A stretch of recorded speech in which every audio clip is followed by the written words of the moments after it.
Hi there. Welcome to Pulled Into Letting Go. I'm Mandy Tirado. My hair's a little frizzy today. It's kind of some weird weather outside today. It's a little bit rainy. Um, okay, so it is Sunday, October 30th, day before Halloween. Um, I had a little bit of a breakthrough today, before church, actually. I was reading something. I was actually reading Psalm. I should have pulled this up. I pulled up the one I actually want to talk about today. I was reading Psalm 34, verse 18, because I am having a really hard time um, in the town that I'm in. I am grateful for all the things, like freedom from my abuser. I am grateful for having a home of my own. Um, I'm grateful for mostly for my church family. No, I'm grateful for my church family. Um, but I just feel so down, and depressed sometimes. And I am from a small town, um, of about 7,000 people. And that town even sometimes felt too big. And I used to live in a town in Washington that had 158 people. And I would go to the next town over, um, to do my shopping and to go to church. And I just miss that. I've been thinking a lot about that little town and how much I loved it. And I was the happiest I've ever been while living there. Um, I had very few concerns about anything.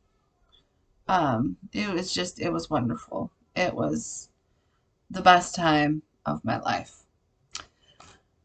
Anyway, so Psalm 34, verse 18 was on my heart this morning, and so I wanted to read it once I got into church in those quiet moments right before it started. And it says, this is the New International Version. The Lord is close to the brokenhearted and saves those who are crushed in spirit. And I love that verse. God knows how I'm feeling. There's just a lot going on, and I tend to, when I'm stressed, I tend to go back in my mind to the last time when I was really happy. And that was 2013, living in this small town. Um, but as I was reading Psalm 34, I thought, well, I shouldn't just focus on one verse. And the whole psalm itself really jumped out to me. There were several other verses, but verse 7 really, I had a bit of a breakthrough with that this morning. So before I read it to you, and if you're getting anxious, go read it on your own really quick and then come back. My mom growing up, rather than deal with anything on her own, um, she used to say, may the Lord just send his angels. May his angels cover everything. She, and there's nothing wrong with that, inherently, other than she used it as a way to avoid dealing with her own problems. But she almost had like this worship of the angels themselves more than God. And I know that one statement doesn't make it sound like that. You'd have to see the whole picture. But, and in the whole picture, it really seemed and felt like angel worship.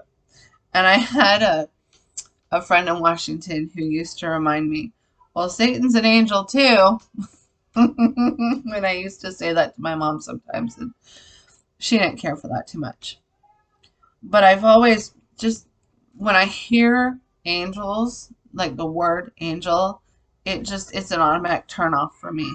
It's like, oh yeah, it's those mythical creatures that are helping my mom avoid her problems. That's what I associated it with. And remember, I talked last week or the week before about having an issue with word association with the word father and how God turned that around for me.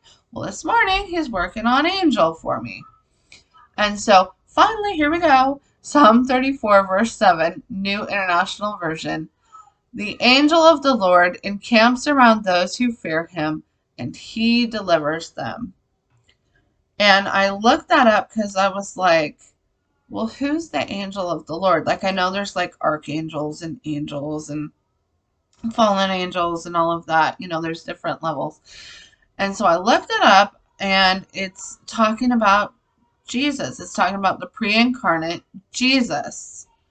That's who the angel of the Lord was in the Old Testament. That's who they were talking about. And I thought, whoa, okay, this doesn't mean some beautiful lady in a flowing white gown with golden wings and a golden angel. This is Jesus. I know Jesus. I trust Jesus. I have reverence for Jesus. I love Jesus. Jesus is more than just all right with me. I can accept that the angel of the Lord encamps around me because I fear the Lord and that he's going to deliver me.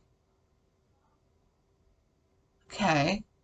And another thing that kind of came with that was a lot of times in the churches that I've gone to, people have prayed, especially in the women's groups, because I'm a woman and that's what I'm a part of. They pray for a hedge of protection around church, around families, around people. And so it brought back to me that encampment, that hedge of protection around me, that Jesus is there protecting me, delivering me from evil. I like that. I can handle that. So now I'm going to, not during this video, but in my personal time, I'm now going to go on a deep dive through the Bible for the term or the word angel, and I'm going to let God turn that word around in my life because I can now see it in a positive, healthy way. I no longer get angry when I hear it as of this morning, because I get it now. I'm able to understand it on a new level, on a healthy biblical level, and so without those, harmful, painful associations with the word. So that was pretty cool. I wanted to share that with you in real time because as a Christian, we're going to have these moments where we have these breakthroughs, and God's going to take a word that, like Father, like I shared with you, that had a negative association to us, and he's going to show us what he really means by it and what it really can mean in our lives, and how God's plan isn't to harm us, but to help us in our lives. And the sermon today was on correction. So that was pretty timely for God to correct me in my thinking with the word angel. And he did so in such a gentle, loving manner too, God did, that it was almost like I really didn't see it coming. And it felt like a warm hug, kind of like, hey, you've been thinking this for so long, but my dear daughter, it's actually this. And will you trust me that what I mean by it is for your benefit? That was pretty cool. And I have a feeling God's going to be working on me about church too. I'm going through something right now where I just um really struggle not to isolate and really struggle not to sabotage things so that I'll be allowed to isolate. Um, I had this terrible, terrible dream Friday night where my stepdad was chasing after me and my mom were chasing after me in a car all the way through town, screaming, "Give me our money! Give me this! Give me that! You're a terrible person!" and just screaming a whole bunch of insults at me. And it culminated with me going to the business where my husband works, and I don't quite remember all the details if I was there to purposely purchase something or if I was just kind of hiding out there, but I ended up going around a corner from an aisle at the end of an aisle and ran smack dab into my stepdad in my dream. And he's in person, he's a very large, imposing presence. And he seemed like even taller, even bigger, even more imposing in my dream. And I just collapsed in my dream. I freaked out. I collapsed after yelling, "Security, help, help, help, you've got to help me." And then just collapsed on the floor like they do in movies, just crumpled. And I woke up from that dream. I could barely breathe. I was like, like gasping for breath. And my first thought was, I can't go to the fall festival at my church in the morning. Um, they could be there. This could be a warning. I need to stay home. I can't go anywhere. And I went down that road in my mind for like a good solid 5 minutes. Like, I can't leave my house. I can't drive anywhere. Anthony's just going to have to take over everything with the kids. Like, nope, this is a warning. They're coming after me. They're going to get me. They're going to hurt me. And I don't know if this is his favorite sayings or not, but it's something that my pastor says a lot. He says, "What is the lie?" And all of a sudden in my head, I heard Pastor Alex say, "What is the lie?" And that stopped me in my thought tracks. And I'm like, oh, I'm going to that fall festival tomorrow. I don't care what's going to happen. I'm going. This is Satan trying to keep me isolated. And I got really mad at Satan. I was just like, oh, another one of his darn tricks. He almost got me. And I'm really, really glad that I had that realization. I thank God for that because the fall festival was so much fun. We had, Pastor said today during church, we had over 700 people come. And I think last year they were saying it was something like 300 people.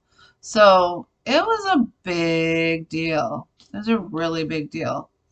And I had a feeling it was going to be a lot of fun. I had a feeling it was going to be a huge event because I don't currently live in a small town. I live in one of the larger towns in my state.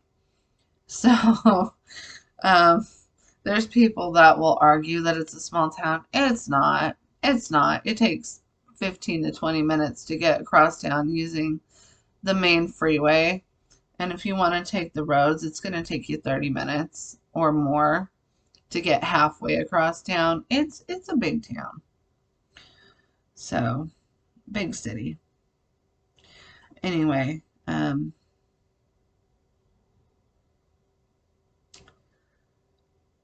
it's been a good weekend. It's been a weekend of some growth, but it's been difficult. Growth is not fun. It doesn't feel good. It feels really icky sometimes. And it just, sometimes in my mind, I just want to disassociate and go back to, like I said, the last time when I was really, truly uninhibitedly happy. And that was when I lived in the small town in Washington of 158 people. And I still want to go back there sometimes, but it won't be the same. So much in my life is different. For one, I have 2 more kids this time. Two, that house isn't even there. I looked it up on Google Maps the other day, and the house was over 100 years old when I lived there in 2013. And it's no longer there. They've raised it, R-A-Z-E-D, raised it, and it's now a bigger cornfield because before the house was surrounded by, on 2 sides, I guess, the back and then the other side, by a cornfield. And now it's just all cornfield, which is really sad because it was such a neat house. It was such a neat time. And our church was really neat. It was very conservative, more conservative than the church I'm going to now. And the children's services were very different. They had a curriculum that they followed even for the teenagers. I got to be careful what I say because I'm in my head and I'm depressed and sad and I don't want to sin or anything, but it was just more of what, in my mind, my preferences are for church. So, but as I'm being reminded, as a Christian, a lot of times we have to put our preferences aside for what's better for the whole. And that's hard. And it feels icky sometimes. Because I feel like as a mom, that's all I do is put my preferences aside for what's better for my family. And so I'm kind of dealing with God on that right now. Like, it's just one more thing. One more thing. But, it'll work out. It'll work out. As long as I stick with God on it and I keep talking to Him about it and keep listening to Him about it, I know there's a plan there. It's for my benefit, not for my harm. But it's hard in the thick of things to remember that. So, if anybody is so inclined, I do have a prayer request. I am going to the doctor tomorrow on Monday, on Halloween. And I am assuming that I'm going to be working with the doctor on a new treatment plan for some stuff I'm going through. Not mental health, surprisingly. Something else. Not cancer, don't worry about that. At least as far as I know. Knock on wood. But still kind of serious. So, if y'all could pray for me about that. And then my husband is looking to find a better paying job. And that's been a long, frustrating road. It's not for lack of trying that he's not found one yet. So I would appreciate your prayers on that.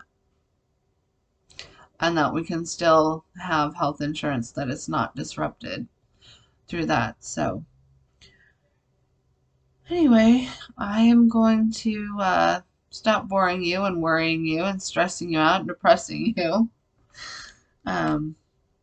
And remind you that I love you, but more importantly, God loves you.